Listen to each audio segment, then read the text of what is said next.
Rina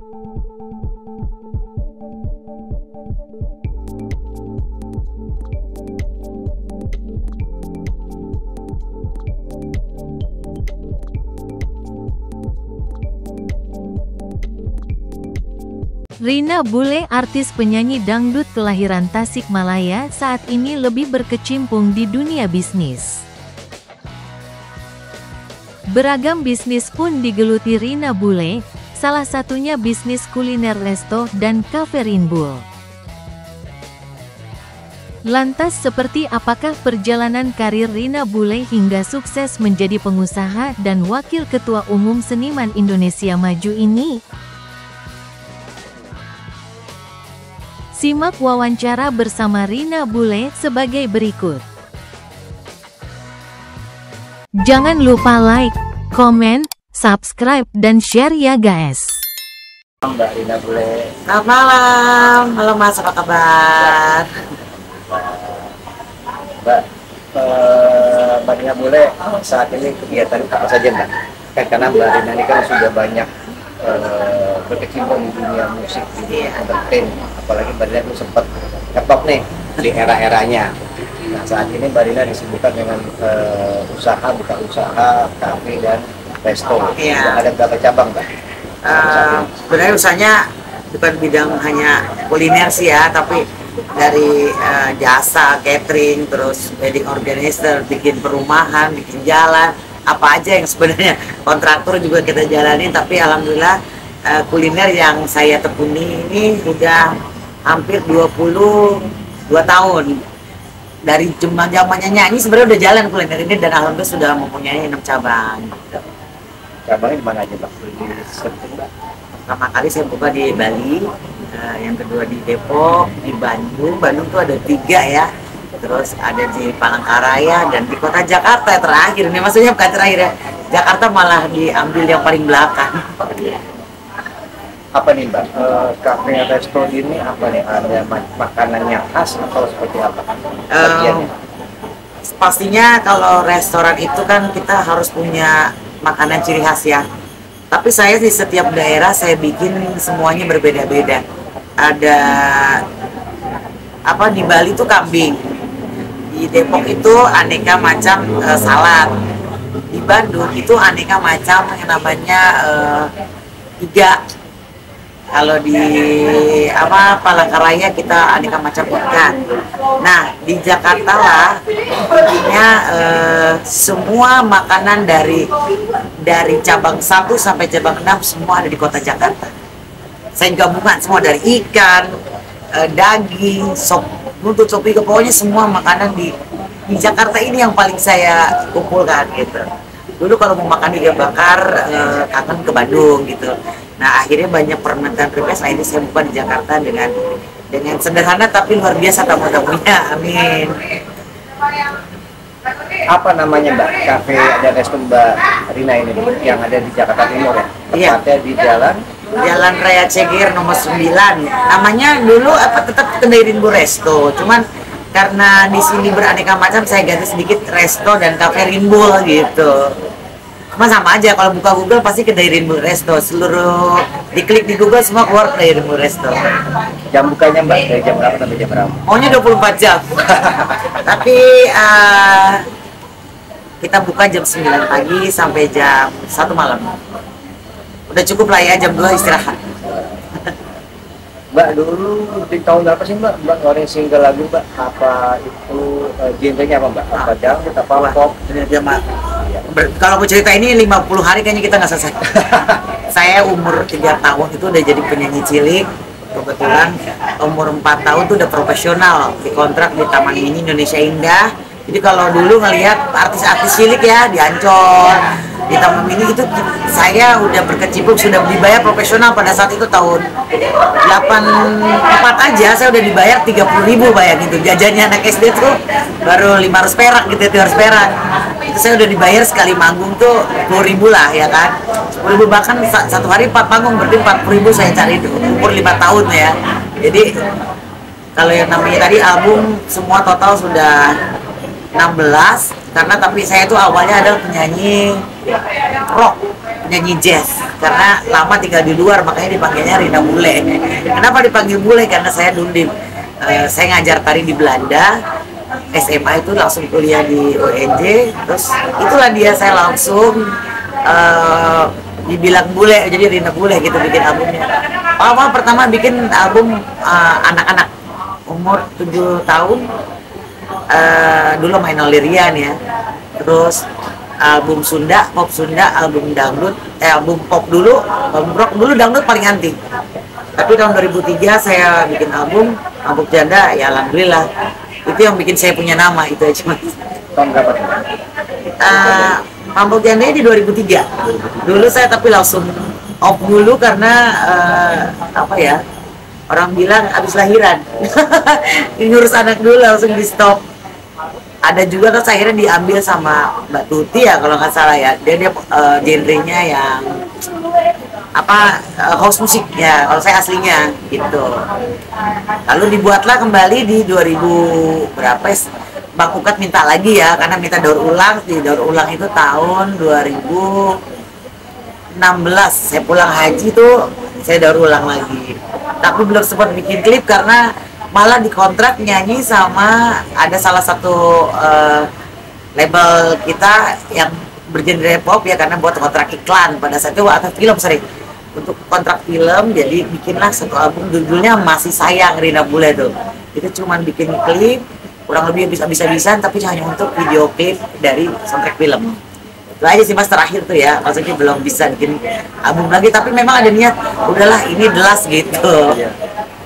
Kalau boleh tahu mbak, itu buat soundtrack film apa saat itu mbak?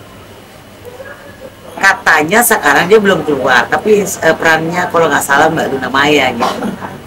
Sekarang belum keluar film sampai sekarang. Hebat-hebat ya prestasinya. Tapi sudah ditayangkan di SCTV, iya. Di apa salah satu TV swasta sorry ya. Film yang 1 jam itu film apa sih namanya? Ya buat yang film-film apa sih kalau kita tuh Indosiar tuh apa sih? Ya kayak Hidayah gitu kayak gitu 1 jam 2 jam gitu dulu sempat masuk juga.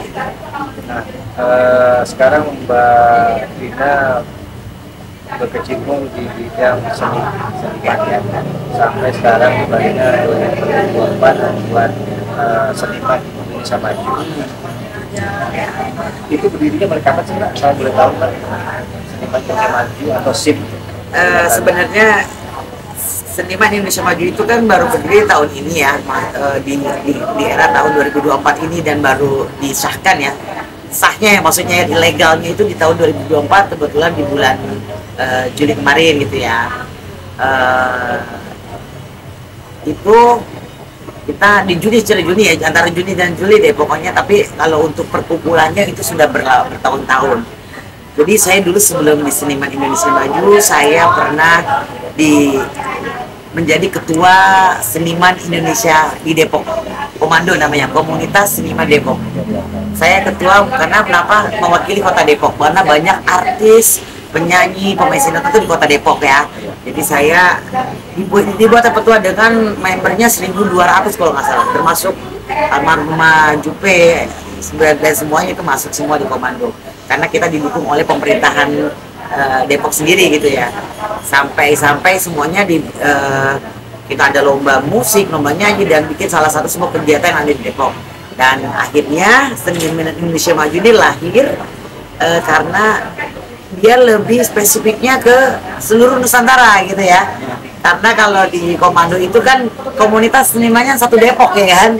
Nah kalau ini kita seluruh Indonesia, maka dibuatlah Seniman Indonesia Maju gitu mas. Tahun inilah bikinnya ya kalau nggak salah, resmi legalnya.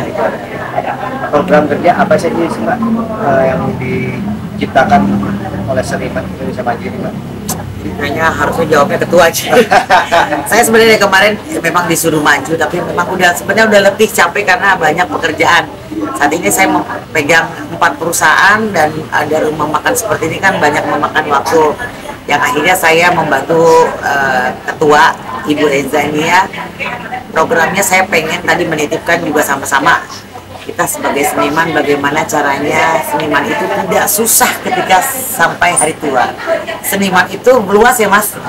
Ada seni pahat, seni tari, seni suara, ya kan, seni musik, seni budaya, seni kaligrafi. Wah itu kalau banyak banget. kita nggak tahu dulunya pelukis terkenal ternyata sudah hidup itu hanya susah, ya kan? Jadi sekarang kita menemukan di era zaman, kalau bilang sekarang gaulnya apa, globalisasi gitu ya. Itulah makanya kenapa saya mau berkecimpung gabung dengan Seniman Indonesia Maju, karena saya punya basically pernah menjadi ketua di Depok, dan ketika jadi di Indonesia apa Seniman Indonesia Maju di SIM ya, kita pakai SIM aja. Di SIM ini kenapa saya mau, karena saya melihat banyak teman-teman mungkin di atas saya senior ataupun udah baru seangkatan saya aja hidupnya udah pada susah. Dulunya hidup mewah, glamor, berarti ada yang salah. Di masa tuanya ini ada apa, ya kan? Berarti seniman itu juga harus berpikiran maju, mengikuti zaman, ya kan? Seperti Mas ya. Zaman tuh misalnya mengikuti era digital, segala gas itu sekarang semuanya digital. Kita sebutin aja misalnya tadi media sosial yang utama. Jika penyanyinya suara bagus, ya penyanyi suara bagus, acting oke, tapi dia tidak punya medsos, media sosialnya mati, laku nggak kalau menurut saya. Jadi ya itulah program apa yang ini saya ingin memajukan bagaimana caranya seniman itu berkreativitasnya lebih oke, mengikuti zamannya. Ya, dari medsosnya kita perkuat, smart dan elegan, menjaga kredibilitasnya yang benar gitu loh. Menjadi penyanyi misalnya ya, jadi penyanyi yang baik. Jangan jadi kita terlihat, boleh kita terlihat senyum murah tapi kita tidak murahan gitu aja. Itu aja sih Mas, saya pengen ngajak para junior, terutama untuk yang para senior, jangan sampai udah ada cermin gitu loh. Cermin di sana itu kehidupan ini makin modern, itu aja. Kalau kita tetap stay di situ, kita tidak akan mendapatkan apa-apa. Jadi sebenarnya sekarang kita bentuk UMKM para seniman yang lebih baik, itu aja. Kalau menurut Bu Karina sebagai seniman yang sudah lama berkecimpung di dunia entertain maupun dunia film, tantangan terbesar yang dihadapi apa sih Mbak mencapai kesuksesan untuk di panggung internasional Mbak? Itu deh tantangannya. Kan Mbak Karina kan pernah ke luar negeri. Iya, makanya gini, saya dulu setiap bulan, apalagi terutama setiap bulan Agustus ya, itu sebenarnya lebarannya para seniman, terutama penyanyi. Saya bilang itu saya terus yang dipanggil karena kenapa tadi? Berarti tantangannya terberat apa? Jangan pernah menyintai dengan satu genre. Boleh kita mencintai semua, tapi memang maksudnya kita disebut Rina Bule penyanyi dangdut, ya kan? Tapi setelah di atas panggung, jangan hanya jadi penyanyi dangdut. Jadi kita tuh harus belajar minimal tadi bisa tahu genre musik yang pada saat ini sedang tren, ya. Jadi pas kita perform, oh iya ya, ini penyanyi bisa ternyata. Walaupun Rina Bule itu seorang penyanyi dangdut, tapi pas ketika dipanggil, saya panggilnya ke kedutaan ya Mas. Sering dipakai ke kedutaan atau dinyanyi sampai ke Rusia, sampai saya penyanyi istana selama 25 tahun ini. Sampai berapa kali ganti presiden kita tetap penyanyinya. Kenapa? Tadi kredibilitas tadi, kita punya daya tarik dan punya sesuatu yang ciri khas, ya ciri khas. Jadi semua lagu panggil Rina Bule, semua lagu bisa, genrenya semua bisa itu. Sampai Mandarin, lagu Jepang, lagu Rusia, lagu Belanda itu saya bisa semua gitu. Kasih tipsnya buat yang muda-muda nih ya, maksudnya ayo semua lagu bisa. Tapi alhamdulillah saya lihat perkembangan musik saat ini luar biasa. Maka dari itu cuma kasih nasihat sedikit ya, ayo UMKM di masa tuanya harus dipikirkan, itu aja untuk adik-adik saya. Mbak, seberapa penting sih Mbak budaya lokal itu dalam karya seniman Indonesia yang ingin maju untuk meningkatkan dunia internasional? Gimana Mas? Ulangi. Seberapa pentingnya budaya lokal kita nih dalam karya seni Indonesia untuk memajukan tingkat internasional? Oke. Ini budaya lokal yang makanya tadi saya bilang, ketika saya sudah terkenal, makanya dibilang Rina Bule itu penyanyi penyanyi luar negeri gitu. Iya. Walaupun saya dikenalnya dengan penyanyi dangdut, dan dulu bahkan sampai ada di Cibir ya. Tapi saya ditanya akhirnya, kok bisa sih main di Rusia? Itu negara negara yang paling susah dimasuki, kok seorang Rina Buley bisa nyanyi di Rusia. Tadi kita harus punya sesuatu yang aneh dari yang lain gitu loh, Mas. Maksudnya makanya tadi saya kasih ilmu sedikit, ayo belajar minimal tadi kita lagu-lagu luar tuh harus punya gitu, harus punya pegangan minimal satu negara satu lagu aja gitu aja sih, Mas. Jadi untuk bagaimana untuk memperkenalkan budayanya dari Indonesia, saya suka begitu. Saya ketika nyanyi misalnya di Belanda, saya suka pakai pakaian daerah Kalimantan, walaupun misalnya saya aslinya dari Tasikmalaya dan dari Maluku, ya kan. Mbak Rina dari Kalimantan gitu kan, kalau dari Pertas bukan. Tapi saya memperkenalkan bahwa saya tidak pernah membawa daerah saya, kelahiran saya, tapi saya selalu berganti-ganti. Besok saya pakai baju Bali atau saya pakai baju ini gitu, Mas. Tanpa sadar saya memperkenalkan seni budaya Indonesia ke luar. Jadi di bus di sana pun bertanya, ini baju apa, katanya kan pakai bahasa Inggris atau pakai bahasa sana. Saya jawab, ini baju adat dari salah satu pulau di Indonesia, yaitu misalnya Kalimantan. Kayak kemarin saya di New Zealand ya, saya pakai baju Kalimantan Timur. Nah ini Dayak, baju Dayak, suku Dayak, saya pakai semuanya, bulat semuanya. Dulu kan belum hijab ya, jadi wah masih pakai kalung semuanya ala Kalimantan. Nah itulah ditengok sama Kementerian Pariwisata. Jadi selain lagu, Mbak Rina juga memperkenalkan budaya dari baju adat, meski adat. Iya, tidak itu secara langsung ya. iya salah satu, dan saya suka nyelipin lagu-lagu daerah itu aja. Saya tahu, saya percaya dan yakin karena di setiap kedutaan Indonesia yang ada di negara tersebut pasti mereka tidak satu daerah, benar Mas ya? Iya. Ada misalnya dubesnya orang Jawa, wakilnya orang Ambon, ya kan?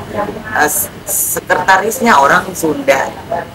Masa saya yakin di salah satu kedutaan tersebut ada baju adat yang saya bawakan. Mantap. Mbak, komunitas seni di Indonesia ini berperan dalam mendorong kemajuan seniman muda. Itu bagaimana sih Mbak supaya seniman muda bisa lebih maju? Iya, itu tadi.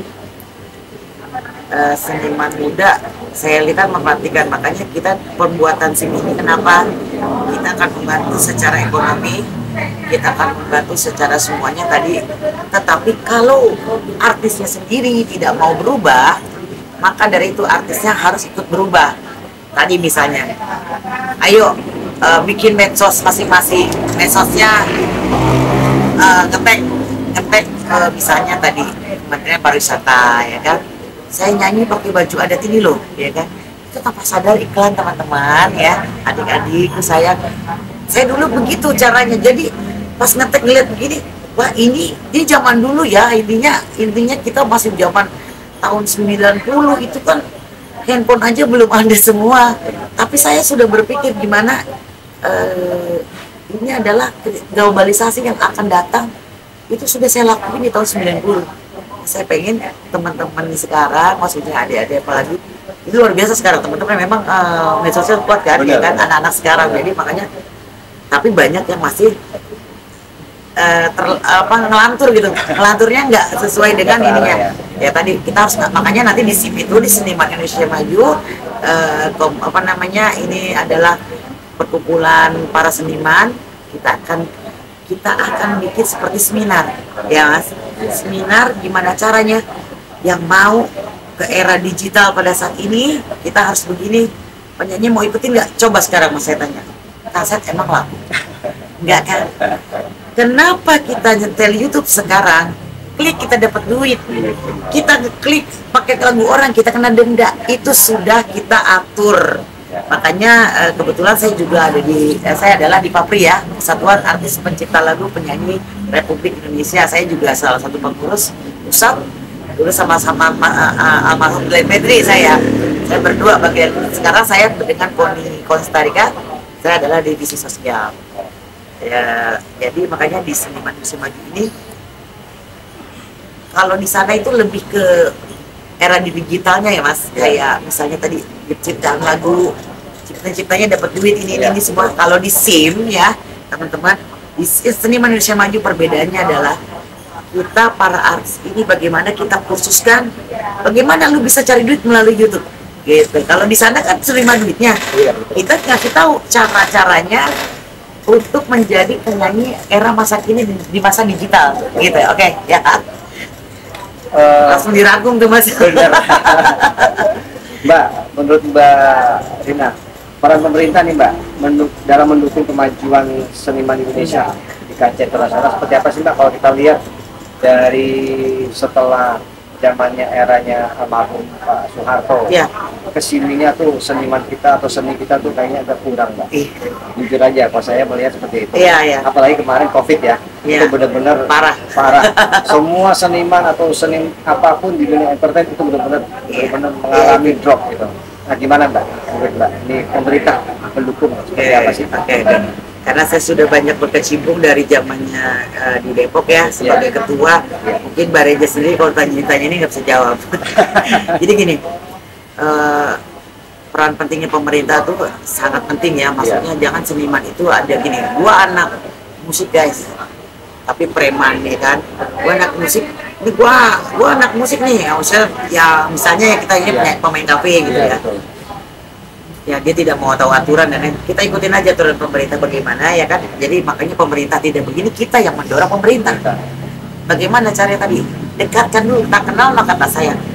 Tak sayang maka tak cinta. Berarti bagaimana pemerintah itu akan sayang kepada kita kalau kita nggak tahu, pemerintah itu nggak tahu kita.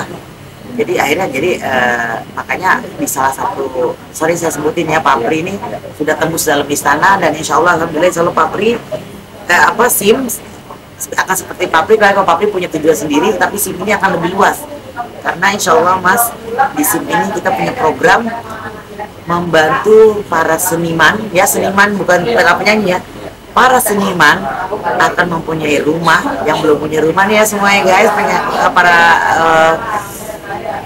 seniman seluruh Indonesia, kita akan membantu gimana caranya seniman dihargai oleh seluruh dunia. Intinya seniman itu punya slip gaji ya, dan alhamdulillah ada Mas Raffi Ahmad ya, yang sudah sekarang sudah naik ya, intinya sudah ada di posisi yang terbaik. Berarti insya Allah Mas Raffi akan membantu seniman Indonesia Maju ini. Dan insya Allah kita juga sudah akan mendeklarasikan kepada pemerintahan, insya Allah dimulai dengan besok.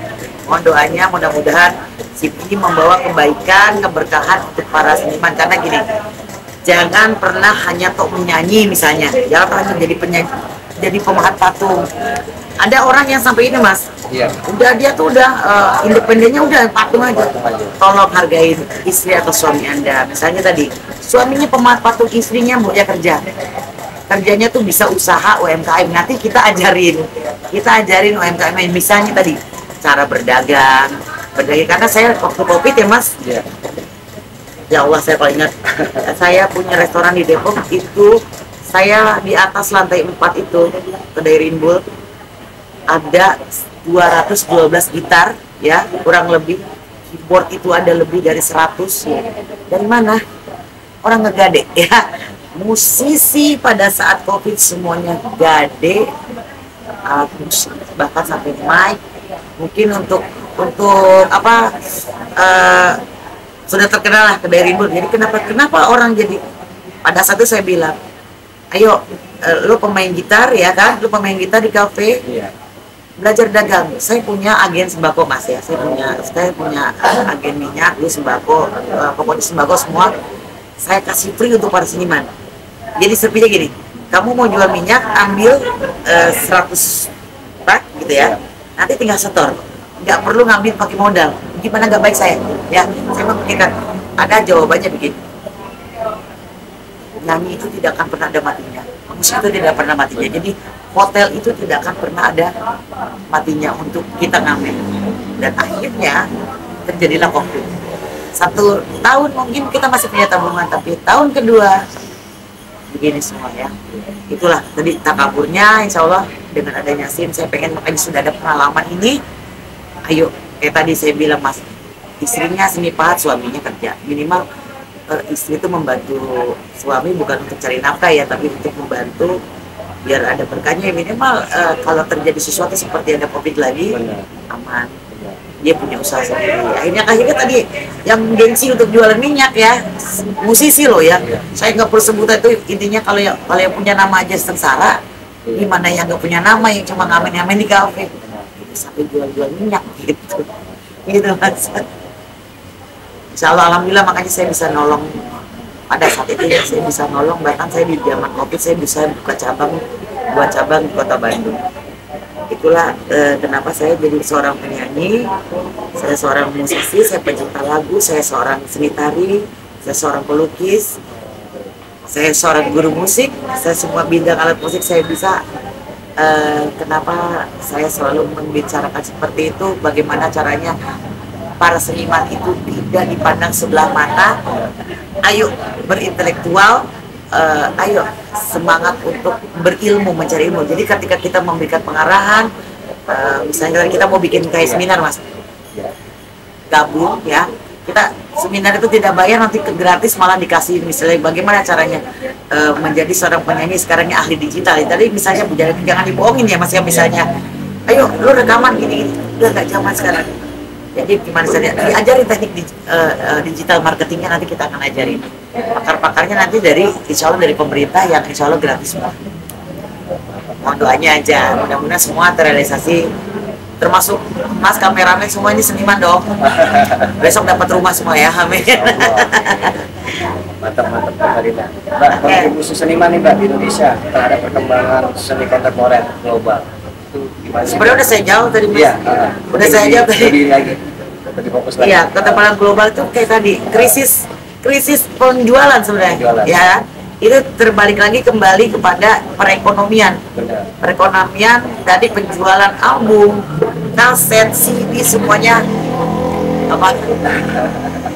Bangkrut. Nah, untuk saat ini Mbak, kan kata tadi Mbak bilang digital.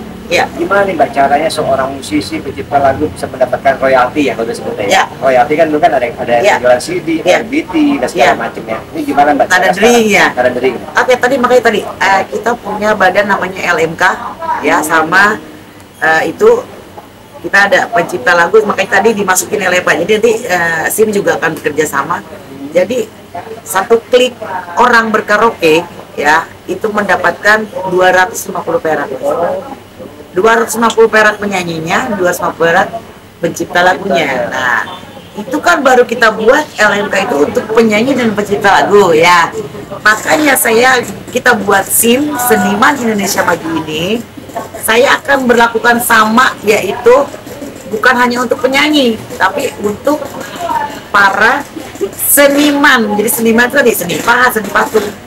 Sampai dengan misalnya tadi dia punya tarian misalnya kan, dia punya intari ini, itu akan mendapat uang seumur hidup mas, gajian lah minimal, setidaknya buat dia jajan setiap bulan tuh ada masukan.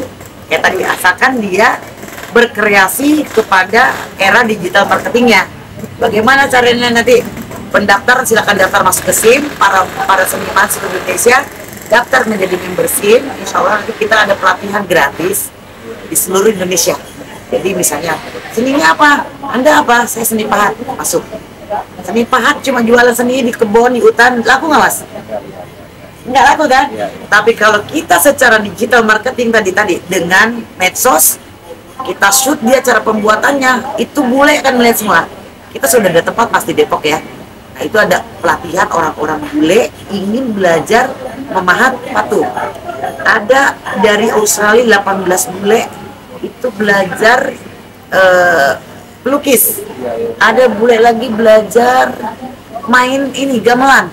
Nah, itu semua kan sebenarnya kalau kita olah itu semua berbentuk menghasilkan uang untuk pelatih musik, uang untuk pelatih seni pahat, uang untuk semuanya, jadinya insya Allah berkesinambungan. Makanya tadi masuk dulu semuanya menjadi member ya. Nanti kita akan buat semuanya secara praktek karena tempat sudah ada semua mas. Itu yang kita udah kita lakukan. kita menyediakan tempat seni pahat yang sudah alhamdulillah dijalankan di Kota Depok. Itu beberapa bule ya, ada bule Australia, ada bule Belanda, itu sudah belajar seni pahat selama sebulan lebih. Dia tidurnya bukan di hotel loh, mereka tidur di tenda-tenda yang sudah kita sediakan. Saat ini masih ada, Mbak? Ada dong, di Depok, sorry, di Sawangan. Nah itu di bawah dari Seniman Indonesia Maju. Nanti kapan-kapan ikut ke Depok, kita shoot di sana. Karena sudah banyak orang-orang luar negeri yang mau ikut belajar gamelan. Nah orang Indonesia-nya kemana? Kalau kita punya, semua yakin di setiap manusia, insan manusia itu pasti punya apa mas? Jiwa seni. Seni itu kan bukan seni nyanyi. Apa saja seni? Kita melihat orang ganteng aja udah seni. Kita melihat orang cantik berarti kan ada jiwa seninya. Jadi seperti itu. Luar biasanya kalau apalagi yang sudah bisa berjalan untuk saat ini, terutama untuk artis-artis yang terkenal ya, itu mereka pun harus punya basically-nya ilmu ini gitu loh. Jadi besok gimana nggak dibohongin ya kan? Oh digital tuh begini yang tadi mas tanya, menghadapinya gimana nih ya? Itu tadi belajar tentang digital marketing tadi. Ada yang bahkan sampai nggak tahu Amer ini artis. Kok saya nggak pernah dapat duit ya dari LMK? Saya nggak pernah dapat duit ya. Kok mereka pada dapat duit? Karena mereka daftar. Padahal kita sudah share siapa bagi artis atau pencipta lagu. Nah ini kan masih ngomongin masih pencipta lagu dalam ya dari pabrik. Itu kita share secara website dan lain-lain. Nah nanti di SIM saya akan mungkin tidak semua orang website mengerti, benar ya mas ya. Secara orang buka website nggak ada yang ngerti. Nah, kita akan kampanyekan secara apa namanya? Ya kayak tadi nih, kayak temu-temu kangen. Namanya kopdar di kafe A, di kafe si B. Misalnya tadi si artis nih punya kafe, kita akan pindah kafe gantian untuk membagi rezeki. Berbagi rezeki ke kafe B, ke polisi yang punya. Yang kita utamakan adalah member-member dari SIM sendiri. Kok nggak pernah di kafe saya ya? Ibu, ayo masuk sini. Kenapa? Apa namanya, si artis kan misalnya dia nggak punya, dia nggak ada kafenya, nggak pernah dikunjungi. Ya tadi karena tadi digital marketingnya kurang, bergaul lah gitu ya kan. Makanya bergaul dalam hal yang positif dan dalam hal yang bagaimanapun untuk menghasilkan diri, dan silaturahim itu tidak akan pernah rugi, karena silaturahim itu memperpanjang usia, memperpanjang rezeki. Jadi begitu ya. Ini Mama Dede yang bercerita. Sudah. Mbak, kayak gini Mbak, panjang lebar, aduh mantap. Mbak, gimana sih Mbak, mungkin masyarakat Indonesia atau teman-teman seniman, gimana sih Mbak caranya bisa gabung ke SIM ini? Apa ada persyaratan khusus atau gimana? Seperti itu Mbak. Oke, untuk teman-teman semuanya, ini persyaratannya sangat mudah sekali. Untuk mengenali semua, mengisi biodata kita secara Google Doc ya. Iya. Nah, kenapa harus Google Doc? Kenapa sih dari WA aja ya kan? Tinggal catatan. Namanya Anda masih belum menjadi artis digital. Artis era globalisasi ya. Sekarang semuanya pakai klik dokumen ya guys. Jadi intinya teman-teman, caranya klik Google Doc. Semua itu tercantum, semuanya akan ke data. Jika KTP Anda berbeda, itu akan palsu ya. Jadi kita semua secara real dari yang namanya nomor NIK ya teman-teman. Jadi NIK-nya salah, jika KTP Anda dimudah-mudahin, semua akan menjadi salah. Jadi kita berdasarkan Google Doc masuk semua data, karena nanti bagi yang belum punya rumah, insya Allah akan langsung kita akan perjuangkan untuk pembuatan perumahan untuk para artis seniman. Kita sudah dapat tanahnya, insya Allah. Kita secara subsidi, rumah subsidi tidak ditempatin pun, nanti rumahnya itu akan menjadi Red Rose Hotel, karena kita akan bikin gedung kesenian, kita akan bikin pasar modern, kita akan bikin peternakan seniman, semua sebenarnya kita akan jadi tukang jahit seniman semua gitu ya.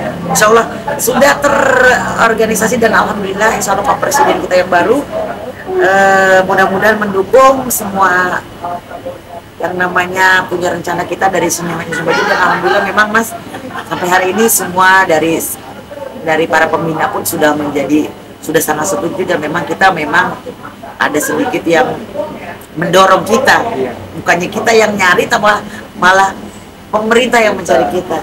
Makanya dia mencari orang-orang yang tidak sembarangan, insya Allah.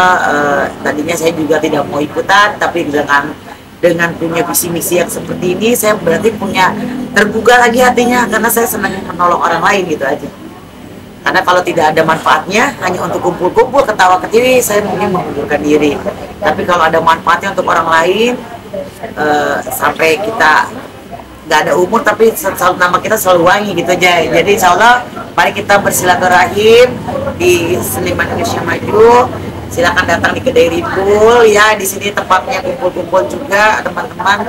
Jadi tidak ada ruginya masuk SIM, insya Allah nanti dapat ID card ya, Google Doc, dapat ID card, dapat baju, dan ID card itu bisa dipakai untuk masuk tol, untuk belanja dan lain-lain, tapi kalau isinya kosong ya. Oke gitu aja, nanti insya Allah nanti untuk job-jobnya juga dari kita insya Allah akan kita hadirkan seperti tadi untuk guru, jadi menjadi guru seni pahat atau misalnya tadi, dan dalam bidang seni apapun kita akan memberikan insya Allah pekerjaan gitu.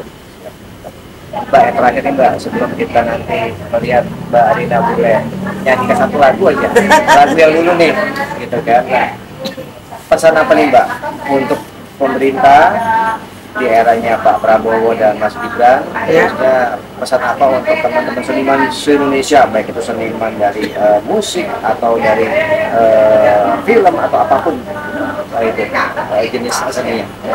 Ini sebenarnya saya tadi udah ngomong loh Mas. Apa? Jangan aja. Pesannya untuk Bapak kita, alhamdulillah, untuk Pak Prabowo dan Mas Gibran sudah dilantik, dan insya Allah presiden kita ini yang sekarang bersama Mas Gibran memberikan semangat untuk para seniman Indonesia, seluruh Indonesia, insya Allah memberikan suatu semangat untuk kita, karena kami seniman semuanya mendukung Bapak Presiden dan kita sangat sayang kepada bangsa dan negara Indonesia. Untuk para teman-teman artis semuanya, seniman ya, yang terutama seniman yang tadi sudah kita sebutkan, dari seni apa aja, ayo ikut bergabung, mari kita sama-sama bersatu untuk memberikan saling support, saling memberikan saling ilmu yang tadi seperti yang bilang tadi, era globalisasi yang sangat tinggi pada saat ini, kita harus mengikuti pada zamannya. Jangan kita tetap stay di tempat kalau pengen maju.